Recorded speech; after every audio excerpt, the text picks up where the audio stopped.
வணக்கம். செய்திகள் வாசிப்பது நித்யா. கட்டாய தேர்ச்சி முறை ரத்து செய்யப்பட்டுள்ளது. பள்ளிகளில் 5ஆம் மற்றும் 8ஆம் வகுப்பு மாணவர்களுக்கு கட்டாய தேர்ச்சி முறையை மத்திய அரசு ரத்து செய்துள்ளது. இறுதித் தேர்வில் தோல்வி அடையும் மாணவர்களுக்கு 2 மாதங்களுக்கு பின் மறுதேர்வு நடத்தப்படும்.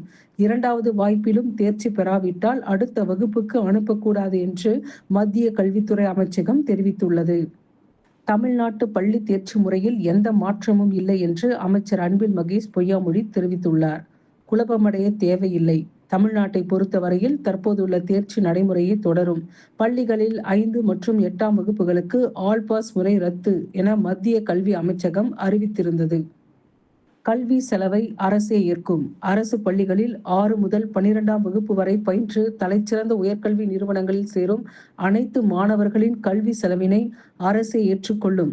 அயல்நாட்டு உயர்கல்வி நிறுவனங்களில் கல்வி உதவித்தொகை பெற்று சேரும் மாணவர்களின் முதல் பயணத் தொகையை அரசே ஏற்கும். இதற்கென ஆண்டுதோறும் ரூபாய் 6 கோடி ஒதுக்கீடு என்று தமிழக அரசு அரசாணை வெளியிட்டுள்ளது. தேசிய மனித உரிமை ஆணையத்தின் தலைவர் நியமனம். ஓய்வு பெற்ற உச்சநீதிமன்ற முன்னாள் நீதிபதி ராமசுப்பிரமணியம் தேசிய மனித உரிமை ஆணையத்தின் தலைவராக நியமனம் செய்யப்பட்டுள்ளார். 1½ ஆண்டில் 10 லட்சம் பேருக்கு அரசு வேலை. பிரதமர் மோடி பெருமிதம். உள்துறை, அஞ்சல், உயர்கல்வி, சுகாதாரம் மற்றும் நிதி சேவைகள் உள்ளிட்ட பல்வேறு மத்திய அரசு துறைகளில் பணிக்கு புதியதாக தேர்வு செய்யப்பட்ட 71,000 பேருக்கு வீடியோ கான்பரன்ஸ் வாயிலாக இன்று டிசம்பர் 23 பிரதமர் மோடி பணி நியமன ஆணையை வழங்கினார். விதிமீறிய கட்டடங்களுக்கு இரக்கம் காட்ட முடியாது. விதிமீறி கட்டடம் கட்டிய பள்ளி, தேவாலயம், மசூதி, கோயில்களுக்கு இரக்கம் காட்ட முடியாது. கல்வியாண்டு முடியும் வரை பள்ளி மீது நடவடிக்கை எடுக்க வேண்டாம் என சென்னை மாநகராட்சிக்கு உத்தரவிட்ட உயர்நீதிமன்றம் தனியார் பள்ளி தாக்கல் செய்த வழக்கை தள்ளுபடி செய்தது. பொங்கல் நாளில் நடத்தப்படும் UGC நெட் தேர்வை வேறு தேதிகளில் நடத்த உரிய நடவடிக்கை எடுக்க வேண்டும். விவசாயிகளின் உணர்வார்ந்த பொங்கல் 3000 ஆண்டுகளுக்கு மேலான பாரம்பரிய அடையாளம். மத்திய கல்வி அமைச்சருக்கு தமிழக உயர்கல்வித்துறை அமைச்சர் கோவி செழியன் கடிதம் அளித்துள்ளார். முதல் நாள் முதல் கையெழுத்து. திருநங்கைகளுக்கு உரிமைகள் இல்லை. ட்ரம்ப் அதிரடி அறிவிப்பு. கடந்த நவம்பர் 5ஆம் தேதி நடைபெற்ற அமெரிக்க அதிபர் தேர்தலில் வெற்றி பெற்றார். அடுத்த மாதம் 2வது முறையாக அதிபர் பதவியேற்கும் ட்ரம்ப் பல அதிரடி அறிவிப்புகளை வெளியிட்டு வருகின்றார். நேற்று அரிசோனாவின் பீனிக்ஸ் நகரில் நடந்த இளம் பழமைவாதிகளுக்கான குடியரசுக் கட்சி மாநாட்டில் பேசிய டொனால்டு ட்ரம்ப் அதிபர் பதவியேற்கும் நாள் முதல் திருநங்கைகள் என்ற பைத்தியக்காரத்தனத்தை நிறுத்தப் போவதாக தெரிவித்துள்ளார். குழந்தைகளின் பாலியல் சிதைவை நிறுத்தவும், திருநங்கைகளை இராணுவத்திலிருந்து வெளியேற்றவும், தொடக்கப் பள்ளிகள், நடுநிலைப் பள்ளிகள் மற்றும் உயர்நிலைப் பள்ளிகளில் இருந்து அவர்களை வெளியேற்றும் நிர்வாக உத்தரவுகளில் கையெழுத்திடுவேன் என்று தெரிவித்துள்ளார். மேலும் ஆண்களை பெண்கள் விளையாட்டுகளிலிருந்து விலக்கி வைப்பதாக அவர் சபதம் செய்தார்.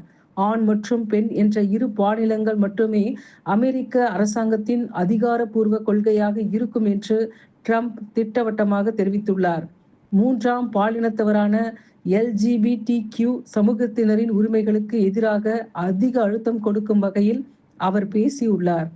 LGBTQ பிரச்சினைகள் சமீபத்திய ஆண்டுகளில் அமெரிக்க அரசியலை பெரிதும் தாக்கம் செலுத்த வருவது குறிப்பிடத்தக்கது. PSLV C-60 ராக்கெட் டிசம்பர் 30 விண்ணில் பாய்கின்றது.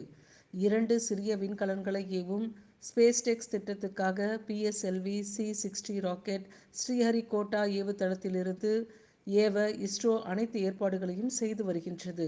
நிலவை ஆய்வு செய்யவும், ஆய்வு மாதிரிகளுடன் பூமிக்கு திரும்ப வரவும் விண்வெளி ஆய்வு நிலையம் அமைக்கவும் இந்த தொழில்நுட்ப பரிசோதனை அவசியம். தனித்தனியான 2 விண்கலன்களை விண்வெளியில் சென்று இணைய செய்வதற்காக இந்த சோதனை வெற்றி பெற்றால் இதை சாதித்த 4ஆம் நாடு என்ற பெருமை இந்தியாவுக்கு கிடைக்கும். இந்நிலையில் PSLV 60 ராக்கெட் வரும் டிசம்பர் 30ஆம் தேதி விண்ணில் ஏவ இஸ்ரோ முடிவு செய்துள்ளது. STX-1, STX-2 என தலா 220 கிலோ எடை கொண்ட 2 சிறிய செயற்கைக்கோள்களை சுமந்து செல்கின்றது. இறந்தது WWE ரே மிஸ்டிரியோ சீனியர். 90s கிட்ஸ் நிம்மதி. WWE மல்யுத்த வீரரான ரே மிஸ்டிரியோ உயிரிழந்ததாக செய்தி பரவியது. ஆனால் உயிரிழந்தது ரே மிஸ்டிரியோ அல்ல, அவரது உறவினரும் பயிற்சியாளருமான ரே மிஸ்டிரியோ சீனியர் தான் என்பது தற்போது தெரிய வந்துள்ளது. பெயர் குழப்பத்தில் வதந்தி பரவி வருகின்றது. WWE என்றதும் பலருக்கும் நினைவுக்கு வரும் பெயர் அண்டர்டேக்கர். 7 அடி உயரம், ஸ்டைலான நடை, மிரட்டலான அறிமுகத்தோடு வரும் அவருக்கு 7 உயிர்டா என சொல்லாத 90s கிட்ஸே இருக்க முடியாது. அண்டர்டேக்கருக்கு அடுத்து தி ராக் எனப்படும் டுவைன் ஜான்சன், ஜான் சினா, ராண்டி ஆர்டன், ரோமன் ரெய்ன்டர்ஸ், ரே மிஸ்ட்ரியோ என பல கிலோமீட்டர்களுக்கு அப்பாலும் நீளும் அளவுக்கு இந்த பட்டியல் பெரிது. அவர்களின் 90s கிட்ஸ்களின் மனம் கவர்ந்தவர்களில் ரே மிஸ்ட்ரியோவும் முக்கியமானவர். புய்கா புய்கா 619 பாடலுடன் என்ட்ரி கொடுத்து மல்யுத்த ரிங்கில் எகிரி குதிக்கும் அவரது என்ட்ரன்ஸ்க்காகவே சில்லறையை சிதறவிட்ட காலங்களும் உண்டு. மற்றவர்கள் ஒருவித இறுக்கமான முகத்துடன் எதிரிகளை மூஞ்சிலேயே குத்திவிட்டு கொண்டிருக்கும் நிலையில் ரே மிஸ்ட்ரியோவின் ஸ்டண்டுகள் 90s கிட்ஸுகளை ரசிக்க வைத்தது. தொடர்ந்து பல ஜாம்பவான்களை அடித்து புரட்டி மிரட்டியவர்தான் ரே மிஸ்ட்ரியோ. தற்போது அவரது மகனும் WWE-யில் களம் இறங்கியிருக்கின்றார். இந்த நிலையில் பிரபல மல்யுத்த வீரரான ரே மிஸ்ட்ரியோ திடீரென காலமானதாக வெளியான தகவல் உலகெங்கும் இருக்கும் அவரது ரசிகர்களை பெரும் அதிர்ச்சியில் ஆட்படுத்தி உள்ளது. ஆனால் உண்மையில் உயிரிழந்தது ரே மிஸ்ட்ரியோ அல்ல.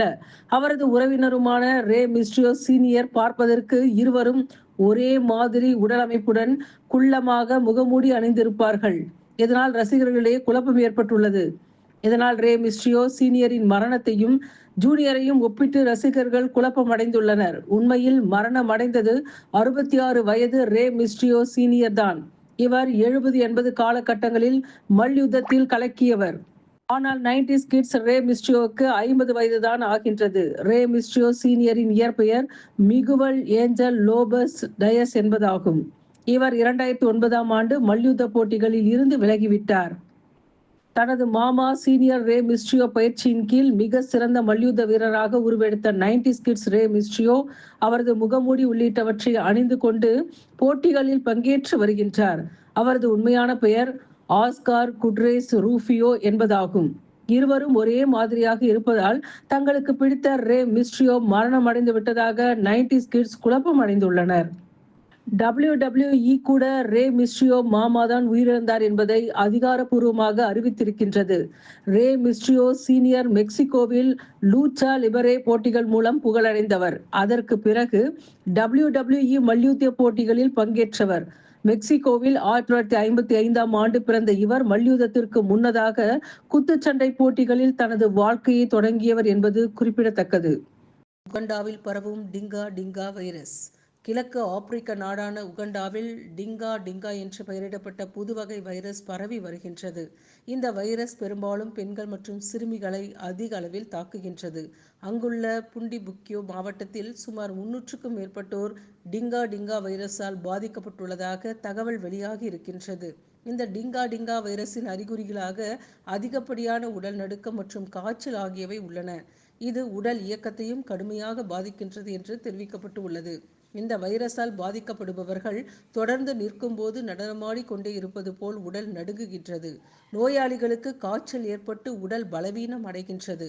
சிலர் பக்கவாத உணர்வை கொண்டுள்ளனர். அவர்களால் சிறிது தூரம் நடக்க முடிவதில்லை. இதுவரை இந்த நோயினால் எந்த ஒரு உயிரிழப்பும் ஏற்படவில்லை. இதற்காக எதிர்ப்பு சக்தி மருந்துகள் கொடுக்கப்பட்டு சிகிச்சை அளிக்கப்பட்டு வருகின்றது.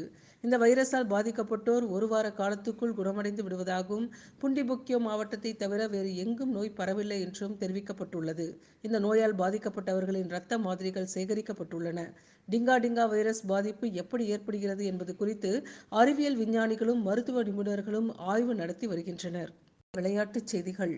இந்தியா தொடர் மற்றும் சாம்பியன்ஸ் டிராஃபிக்கான இங்கிலாந்து அணி அறிவிப்பு. ஒருநாள் தொடருக்கான இங்கிலாந்து அணி Jos Buttler captain, Jofra Archer, Gus Atkinson, Jacob Bethell, Harry Brook, Brydon Carse, Ben Duckett, Jamie Overton, Jamie Smith, Liam Livingstone, Adil Rashid, Joe Root, Saqib Mahmood, Phil Salt, Mark Wood. T20 தொடருக்கான இங்கிலாந்து அணி மற்றும் இந்தியா இங்கிலாந்து T20 போட்டிகளுடைய விவரங்கள். முதல் T20 ஜனவரி 22 Eden gardens கொல்கத்தாவில் நடைபெற உள்ளது. இரண்டாவது T20 ஜனவரி 25 சேப்பாக்கம் சென்னையில் நடைபெற உள்ளது. மூன்றாவது T20 ஜனவரி 28 ராஜ்கோட்டில் நடைபெற உள்ளது. நான்காவது T20 ஜனவரி 31 MCA மைதானம் பூனேவில் நடைபெற உள்ளது. 5வது T20 பிப்ரவரி 2 வான்கடே மைதானம் மும்பையில் நடைபெற உள்ளது. இந்தியா இங்கிலாந்து ஒருநாள் போட்டிகள் பற்றிய விவரங்கள்.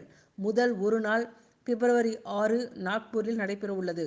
இரண்டாவது ஒருநாள் ஆட்டம் பிப்ரவரி 9 கல்கட்டாவில் நடைபெற உள்ளது. மூன்றாவது ஒருநாள் ஆட்டம் பிப்ரவரி 12 அகமதாபாத்தில் நடைபெற உள்ளது. சாம்பியன்ஸ் டிராபி தொடர் அடுத்த ஆண்டு பிப்ரவரி 19ஆம் தேதி தொடங்கி மார்ச் 9ஆம் தேதி வரை நடைபெற உள்ளது என்பது குறிப்பிடத்தக்கது.